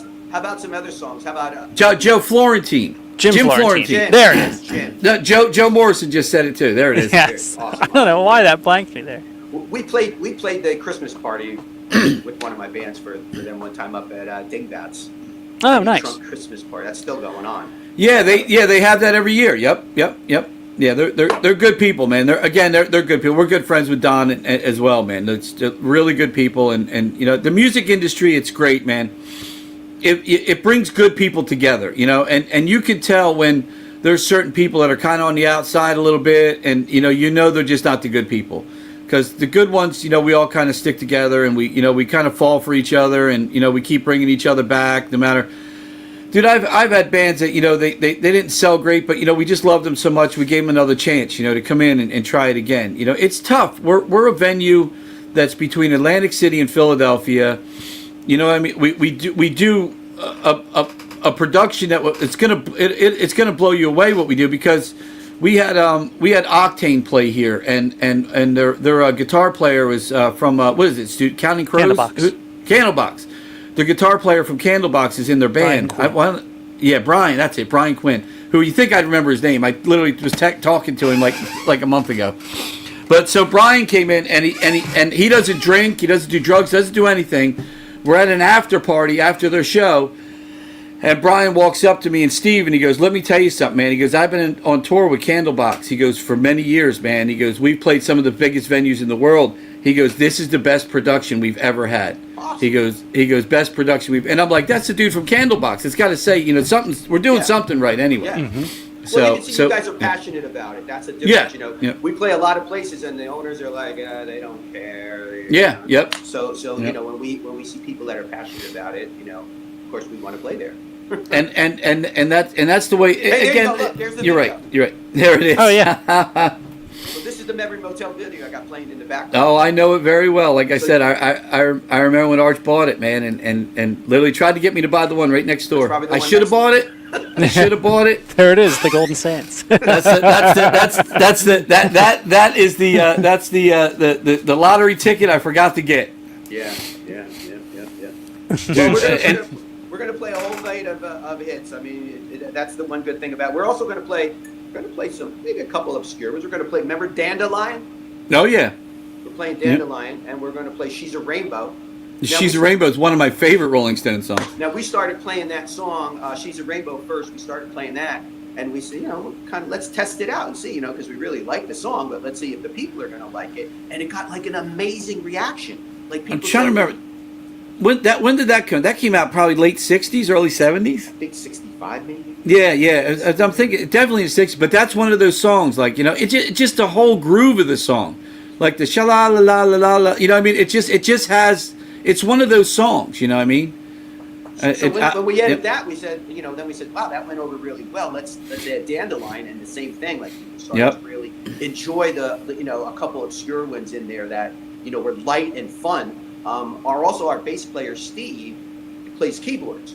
So when we're playing, Rainbow, my keyboard player is playing all the piano and parts, but Steve's playing all the oboes and all the strings and all the other parts. So we really get that sound. That was one of the things that, Jagger said, is that he liked that we stayed true to the original recordings. Yes. We try to mimic the sounds of the guitars. So they try to get that right sound to kind of match up with what's going on. And when we played Memory Motel, we try to get the right sounds on the keyboards and try to just get it as close as we can. Yeah, he recordings. He was happy that you did everything they don't do. Well, maybe, but we do. No, look, I've seen them 100 times, and they never have the horns in any of that. They usually have stuff, but one of the things I loved about the Rolling Stones, when you read the books of them, when they started out, and you mentioned Charlie's drum set. I remember going to the Meadowlands, and when I was there, Landis was opening up, so we got to hang out on stage, and they were doing the sound check, and there was this tiny little drum set in the middle of this enormous stage. And I'm like, it's like this little 4-piece drum set. And they're like, yeah, that's Charlie's drum set. I'm like, Jesus Christ. I'm like, dude, the stage was huge. And it was just this tiny little drum set. This tiny little drum set sitting there. Snare, one tom, kick drum, and one floor tom. Yeah. And a couple cymbals around. And he could play anything on those drums. We get drummers that come in here with a set twice the size of Neil Peart's set, and they can't play it. And I'm like, dude, Charlie Watts could play anything on a 4-piece. Well, the thing about the Stones is that there's space between all the music, so you can hear every instrument. That's what I like, right? So, if he was overplaying the drums, same thing with the Beatles. If they were overplaying the drums, they'd be stepping on all those nuances on the guitars and on the vocals, and it really wouldn't come across as the song. So both of those drummers, Charlie Watts and Ringo Starr, played to the song. They didn't try to overplay their boundaries. Let me play to what the music is, and that's why those music it's still going today. It's really about the song. I forget which book it was. I said I got quite a few Rolling Stones books. The Little Red, Ringo was incredible. I got other people on our TikTok watching us too. But there was that when you go back to I wish I could remember because I'd love Rick. I got to look it up, this book for you to read. But it was they were interviewing Mick Jagger, and they were talking about the movement of the music through the years, and when they got into the late 60s, 70s, and they started bringing in. So once they got the recording contract, there was money now. And when you listen to the early Stones, they didn't have horns, they didn't have organs, they didn't have any of that. They didn't have any money. Once they got their first recording contract, a lot like Queen did, they had money now. And they said, oh my God, we can put in this, we can do this, and we can, like what is it, Beggar's Banquet. We can all of a sudden, now we can create this new album with sounds we couldn't afford before. Mm-hmm. And the music just started to expand, and then it got bigger and bigger, So when they were recording, remember they would rehearse a song and then go in a studio and record it and then get the hell out, right? So then when they got the money, the Beatles and the Rolling Stones, they started working in the studio. Now you can see a lot of videos of that. You see them in the studio, kind of working out the song, and then all of a sudden the maracas are going, and all of a sudden they pick up another instrument and they add that because it was all around the studio, which you didn't have at your house. So, and they had more time. So, I think that's really what really kind of made that so creative. Unfortunately, we're not in those times anymore. No. And now guys sit at home and they go on AI and they kind of write the music by themselves. I don't know. It's a sad time. It doesn't touch me at all, so. No, Motel Hell. That was a great movie. I'm glad you're enjoying this video. I just saw it pop up behind you where they plant the people in the backyard and make sausage out of them. No, but nowadays you can do it with a keyboard and make any sound you want. You know, it's dude, you don't even have to. Now you can type in what you want and it'll make it for you. You know what I mean? It's sad, but and that's why I believe and I believe this wholeheartedly, Rick, that rock and roll, the classic rock, and even it's another reason 80s music is still so popular, and a lot of the 90s, the grunge bands, and you get into even some of the emo bands and stuff, that music's never going to die because you're never going to get back to that. We're at a pinnacle, unless something happens and we lose the internet, we lose electricity, everything goes away, and we're hunting deer with knives made out of stone again. We're not going back. You know what I mean? So that music is the last of that music we're ever going to have. So people are going to want to hear it, and it's going to live on. And people like you're out there. We don't have Charlie Watts anymore. You know what I mean? I don't know how much longer we're going to have. I do believe Keith Richards will live to be probably 3,000. I think he's already embalmed at this point. Yeah. he is truly an embalmed human being at this point. But I mean, it's like, and Ronnie Wood is, he's another one that's just made it through so many years. But you don't know how much longer these guys have, and you have bands like you that are not only carrying it on and you've only been together for 5 years, and you're being noticed by Mick himself, and that's so commending to what you're doing to keep this music alive, man. And I thank you for doing that. I really do. I absolutely thank you. Well, we do it because we love doing it. When we started it. Our thought was we were going to do a whole dress-up thing with all the wigs, and we actually had the idea. I kind of created this timeline. We were going to play all the Brian Jones songs in the first set. Oh wow! And dress that and dress that way. Then take a quick break and go to the second set, and that would have been the Mick Taylor years, and change the clothes and change the look into the Mick Taylor for the guitar player, and then go into the Ron Wood songs and do that. So we did a couple small shows at some places that I know that got us in there. We said, so let's give this a try. Oh my God, it was hysterical. When you're home and you're kind of working on the wig, you have unlimited time. But now you pack that wig in a bag and you go to the place where you're going to play. And now you've got 5 minutes to change the wig, change your clothes, and get into the new. Yeah. We all had different wigs. The shorter wig and the longer wig and then the grayer wigs, right? So everything was changed. Now, when we'd come out, those wigs were poof, they don't stay down, No. We didn't have the time and we didn't have someone there. So, that backfired. So we said, oh my God, and it was hysterical, and we have some great pictures of it and great memories of it. Trying to get the pants on and the clothes on, in a record time. And then we said, you know what, let's play the music and do it the way we love to hear it and make it sound. And so that's when things changed, and that's when we really started, boom, it started to take off for us. And so, nice. We play it as we feel it. You know what I mean? We dress the way we dress. This is the way I dress. It's you can see, I remember going into, I was in the supermarket, and I'm walking down the aisle, and this lady's looking at me, and then another lady starts looking at me, and I'm going, why are they looking at me? What's going on? And then I turn the corner, and there's a lady with green hair and a clown costume on. I realize it's Halloween.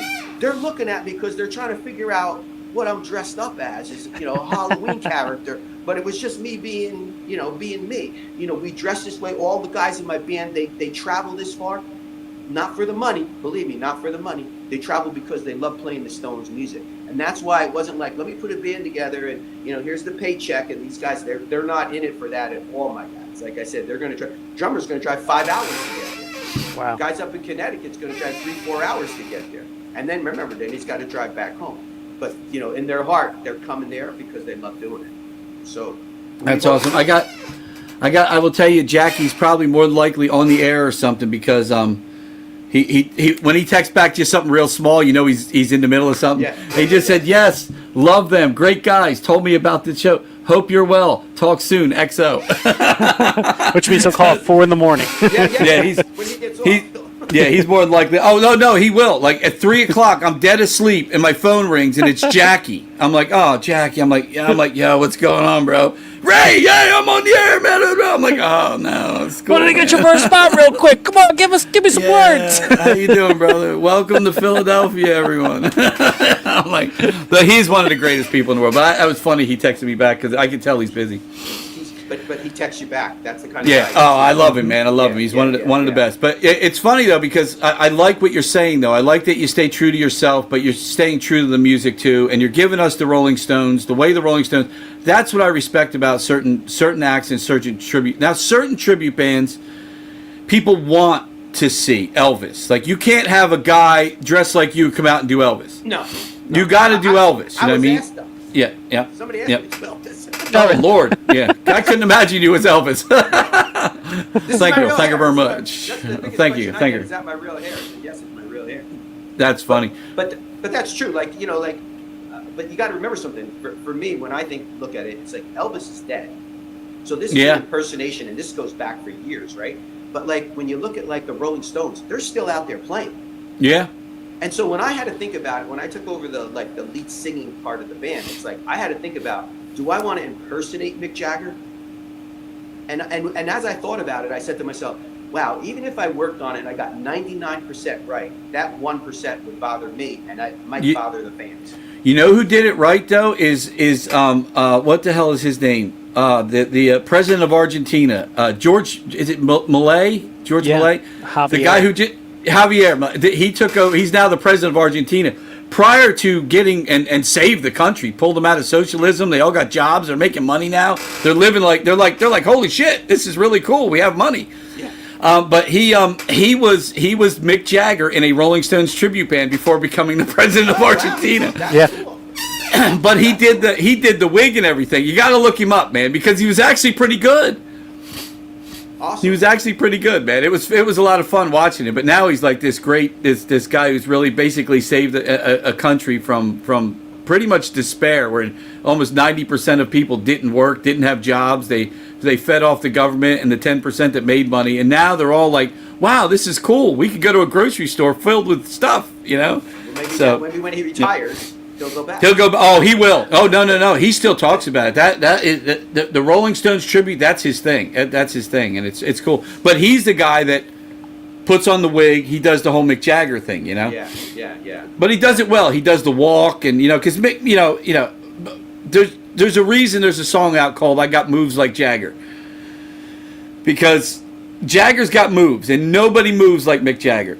That's what the Meadowlands, when the Meadowlands called me, they were like, we've watched a lot of these other bands, and he said they looked kind of hokey to him.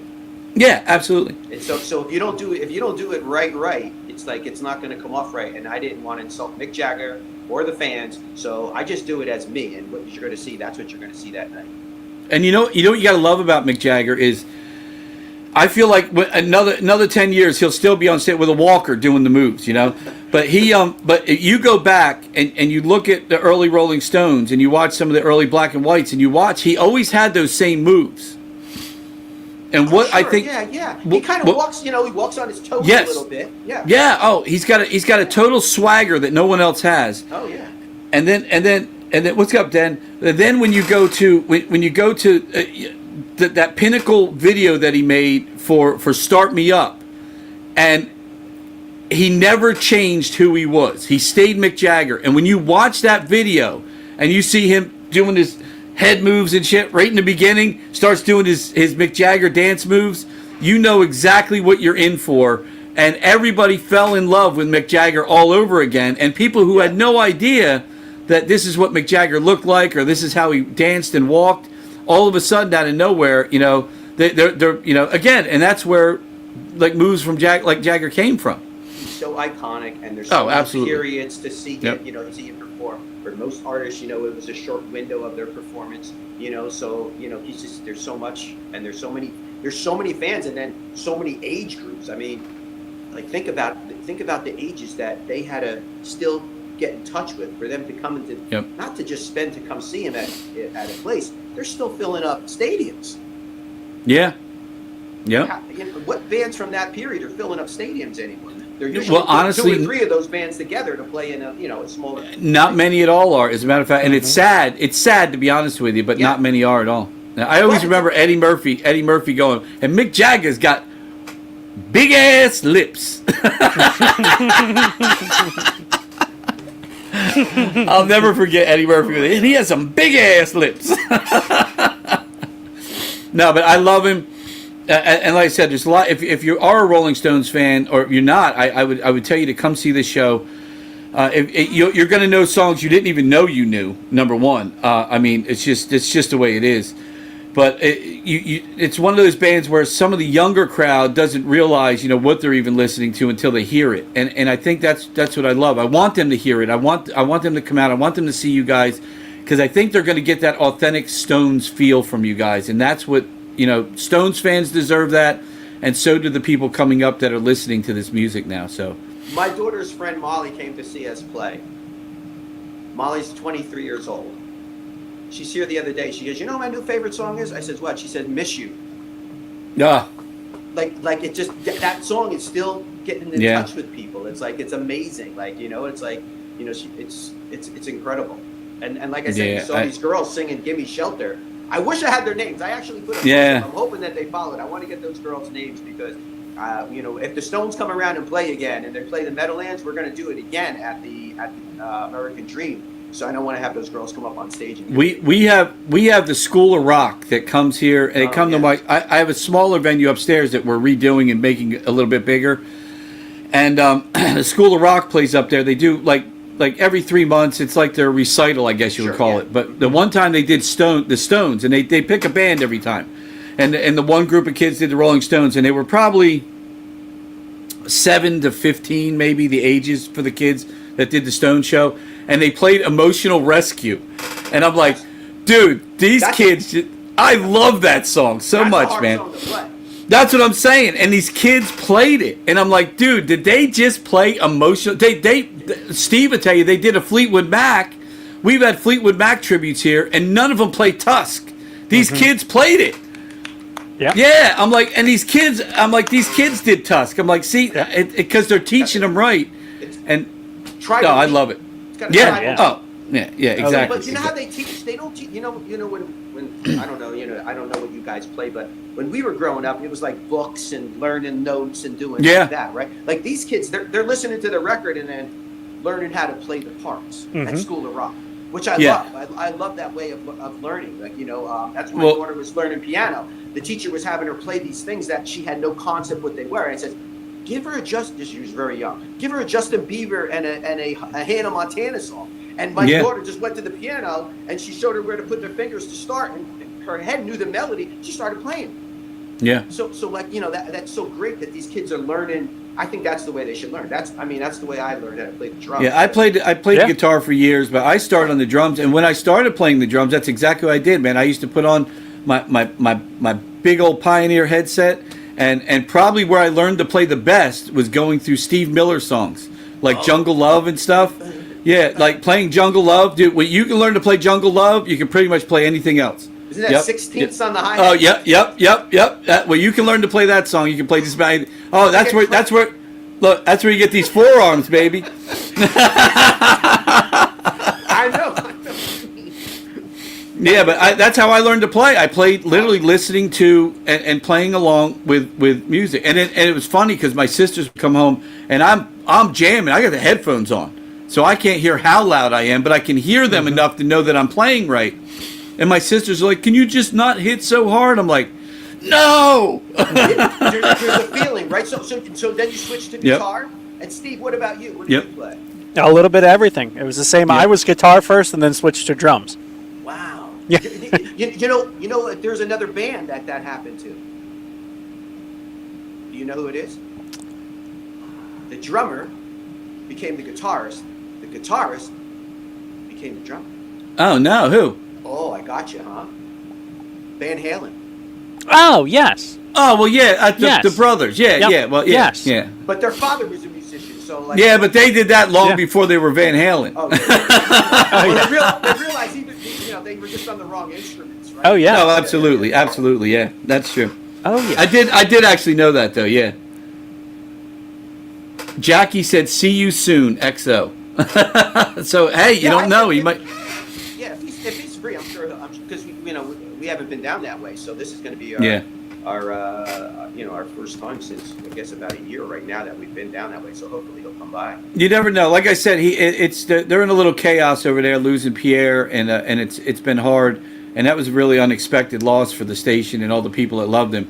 I mean, I grew up, with Pierre Robert on the radio, so not hearing his voice every single afternoon is kind of weird. But so we'll see. Like I said, I'm not sure his schedule right now and stuff, but it's, we love him. He knows we love him, and long live Jackie Bam Bam. Just like because he's just a good guy, and he's so solidified at WMMR at this point. They'll let him play whatever the hell he wants. They don't even care. A lot of Stones.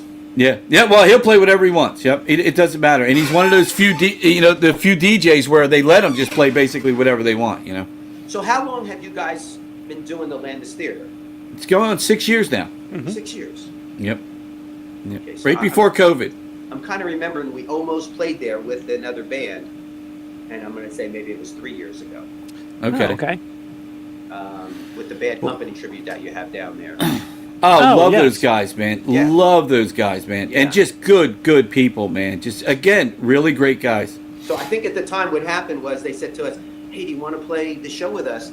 And I says, "Oh, and we had an agent at the time, and I said to the agent, and he says, "Oh, no, wait, I don't want you playing with another band. You gotta, and he was kind of headstrong on certain ways that he wanted us to, but that's kind of moved on. So now we can do it as we want. So yeah. Sometimes agents can make or break you, buddy. So why do I feel like I know who that guy is? No, we know exactly who it is. Yeah. Let's just put it this way. There's another group that had him, and that group is part of a band that had a big pig that used to fly around during their shows, and they named the pig after him. Oh wow. Well, I have a pig in another band that I'm in, but I did not name the pig after him. No, well, they did. They literally did. It even said it on the box. When we got the box for to inflate it, I'm like, "Is that the name I think it is?" And they're like, "Yep." I'm like, "Okay." That's hysterical. Look, it's a slimy business too. There's a lot of slime balls in this business, and guys that will lead you down a road to put money in their pocket and not care really truly about you and the success of your band. So, wow. So, speaking of, on our TikTok is Larry, the lead singer for that band. Yes. Oh my God. Okay. And he said, "Hey, I know him." How you doing, Larry? Well, since not being with him, it's opened the doors up to the Landis Theater. Exactly. Show, right? Yes. Exactly. And there was another theater that he was trying to get us into, and they says, you're not right for them. They're saying you're not right for them. I says, well, okay, so after I left him, I went to that theater and I said, hey, I showed them the pictures, I showed them the videos. They're like, okay, here's your date, September. I was like, just like that. It's like, so it's about just being. Well, there was a lot of there was a Van Halen tribute under them. There was of course, the Land of Oz. A lot of bands that were there that didn't play here because of him, and only because he and I had it out the first day we ever met. Because I don't like arrogant people, and that kind of ended that day one. But all those bands wanted to play here, so all those bands have now played here. With the exception of the Journey tribute. That's the only one. And I don't let them play here because they literally play a venue down the street. And if you're going to play a venue down the street, I mean, how am I going to sell tickets? Even though they have no sound system, no lights, no nothing there. But you know what? If you chose to play that venue, that's your venue. You go play that venue. Yeah, and that's just the way I feel. Yeah. But I've always been true to that without anybody having to say that. It's kind of just good business for the band. Right? Yeah. Because I don't want to bring people that are coming to see me at one place and then now I'm playing 2 miles away. Now, if that place doesn't have us back anymore, that's a different story. They don't want to have us back for whatever reason. They get a new manager, he doesn't like us, he brings somebody else in. But I always stay true to that. From 20 years I've been, since I've been booking or different bands that I've been in. It's like, why would you do that? Why would you want? Well, when I first bought this place, it was we did a couple plays, and it's not built for that. So with Steve's help, of course, we redesigned it into a concert venue, and that's what it's become. And then what's happened is a couple of the other we stopped calling it the Landis Theater and just started calling it the Landis. And a couple of the theaters in the area that still do plays and stuff, they see us and they see videos online, they see people in the seats, they see it. So they adopted bringing in tribute bands because they think we're sitting on a stack of money. They have no idea, what kind of money I spend and what I go through. So they just think that, oh my God, these guys are not. But they don't. They didn't turn their venue into a music venue. They didn't add, the lighting. Like literally, our package of Verilights came from the Rolling Stones tour that was about to happen during COVID. So there was a Rolling Stones tour going out in COVID, and they canceled the tour. So we got their equipment went on sale. And now it's used road equipment, so we got it at a discount. Don't mind my chair; it squeaks like I'm stepping on mice over here. Is it at the Landis? I'll bring you some WD-40 tonight. Yeah, Steve's got an office away, and I don't get it. So, but so literally, our a lot of our Verilights came from the Rolling Stones tour that never happened because of COVID. So it's we built it to be a music venue. They just use whatever they have for theater, and they try to make it work with music. And if you're a band that can bring your own lights and sound system, they're all excited because they don't have to worry about it. But no band goes there. I've had friends go there and literally say, dude, they bring me on FaceTime and they're like, yo, bro, look what they sound like. Because we've had bands that came here that we don't bring back. They either just weren't that good, or they put a bad taste in our mouth. So they'll go play one of these other venues thinking they're getting back at us. But I'm like, look, man, you sucked or you'd be playing here again. That's the only reason you're playing there is because you suck. And then our friends would go to see them and they're like, this is them here. And it's like, it's just horrible. It's because we dedicate ourselves to music and music only. And they don't do that. They just dedicate themselves to how can we make money. And if Ray's making money over there, which they think, again, I'm bankrolling money over here, they think that's the way to do it. And Larry, who's on right now on our TikTok over here, can tell you when Brain Damage comes in, which is probably one of the best Pink Floyd tributes you'll ever hear, we go out of our way. Like I said, we built the wall for the wall show they did. We helped them build and extend the wall and prepared the videos for them. Same with, whenever they come in, we prepare everything for them. I have 2 Emmy Awards for film and television. It's what I do. I make video, I do live stuff. And that's what makes this venue so much different than other venues. Is you come here, you get a total different show. And if we like you when you come back, we'll make sure everything is like perfect and they'll get a show they've never seen before. Awesome. Well, yeah, I can tell your hearts are in it. Oh, definitely, without doubt. And I know you're not rolling in the money because I looked into buying a theater. I looked into a couple of them, and oh my God, what the undertaking is to to not only renovate it, but then to put in what you really need to put in to make it literally millions of dollars in this place, millions of dollars. Yep. And it's still not enough. It's still not enough. Yeah. No, it's crazy, but. Look, brother, it was great having you on, Rick. Look, don't leave yet. We're gonna play your promo one more time. First, you want to put the card up first, Steve? Yeah, absolutely. Let me find it here. So everyone knows it is not One Wild Night. Oh, that's Friday. That's Friday's show. There it is. There it is. Like a great show. Yeah, they're gonna be good. It is Well All Right, not One Wild Night. It's Well All Right, the Rolling Stones tribute. It is this Saturday, January 17th. The show starts at 8. The doors open at 7. Tickets are $35. That's it. You're all in. We eat, as part of the ticket, we eat don't think you're not paying taxes and fees. They're there. We're just eating it. And we do that so, it's exactly fee-free. There you go. Plus, we have free parking. We have hundreds of parking spaces out back. Unlike other venues in the area, we have parking next door at the church if you want. We have parking on the street. I just saw something come up and I missed what it was, a comment. But yes, so it's this Saturday, January 17th. Tickets, again, $35. You're all in on that ticket. You're not going to come here and get hit with fees. You bring $100 with you. You'll be able to buy, a few beers and, a bucket of popcorn. So you'll definitely have a good time. And tell them we're doing 2 long sets. It's not just That's right. A a little short show. We've prepared 2 long sets for Yeah, you. so you're going to get a good set of music. Go get yourself another drink, have a cigarette. You know, it's legal in New Jersey if you want to go outside and smoke your weed. Can't smoke it in the building. Have a good time. Enjoy yourself. Come on back in and see another great second set of music. Put your Stones shirts on. Let's go, Stones fans. Get out here. This is going to be an Hell awesome yeah, show. man. I guarantee it. I tell you what, I guarantee it. Dude, Anybody you know, who comes to the show, they stay for 2 songs, and they're not 110% satisfied. Let's say satisfaction guaranteed. All right, we're going to give them. I'll give them out of my pocket. I'll give them 110% of their money back. So not only $35, I'll give them $35 plus another $350.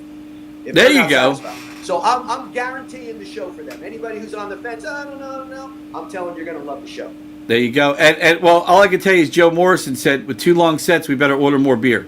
That's you know what? I did a show one time, and they said to me, I was asking them about how it was. Oh, my allergies are so bad. We were playing at a stadium, and the stage was in center field, and I said to them, "Where's the beer?" And they go, "Well, we got the craft beer. It's going to be behind second base. They got some tents. They're going to have craft beer." But like the beer, regular Budweiser beer, that's going to be back at the concession stand behind home plate.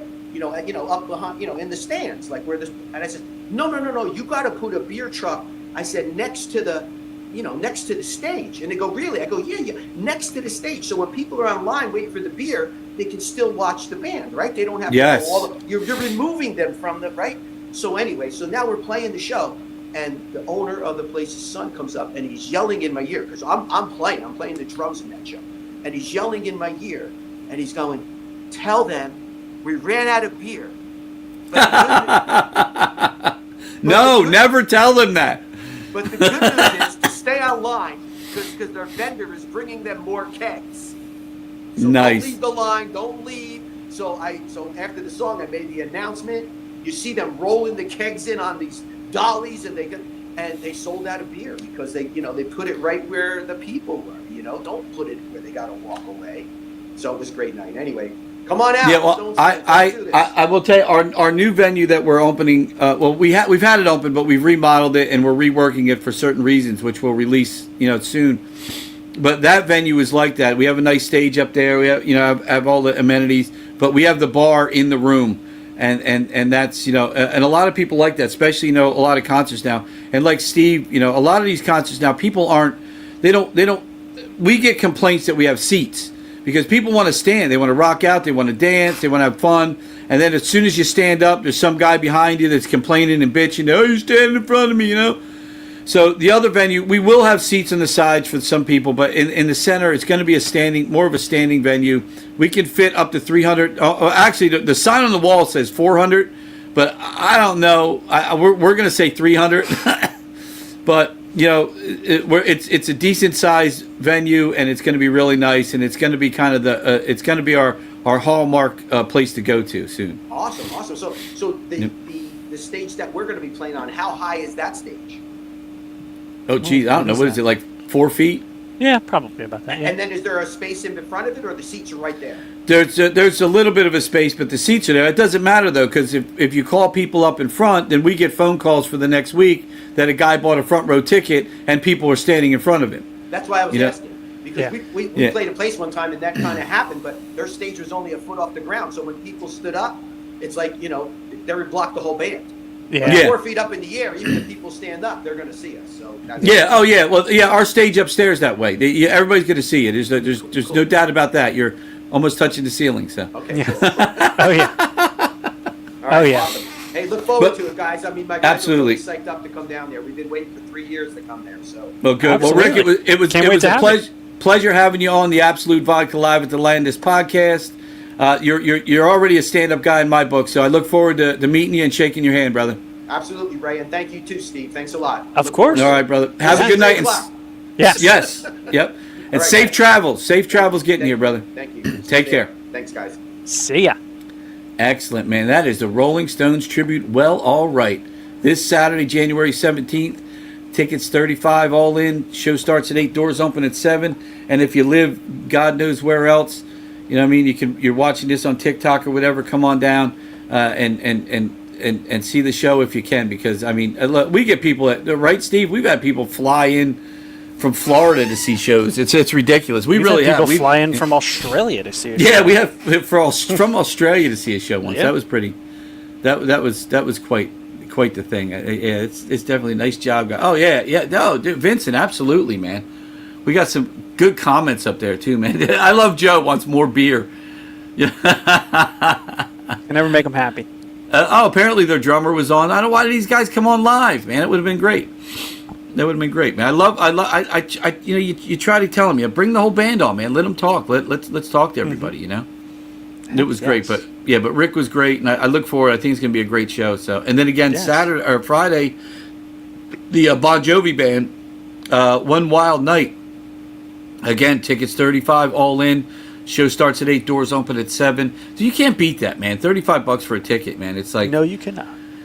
It's like he was saying, man. You go to New York right now, dude. You're not for $35, man. They're not even gonna let you park your car. You know, they're like, yeah, get the hell out of here, dude. Get the fuck out of here. But soon in New York, everything's gonna be free, so it's gonna be great. You'll be able to see whatever you want. So. Oh wait, hold on.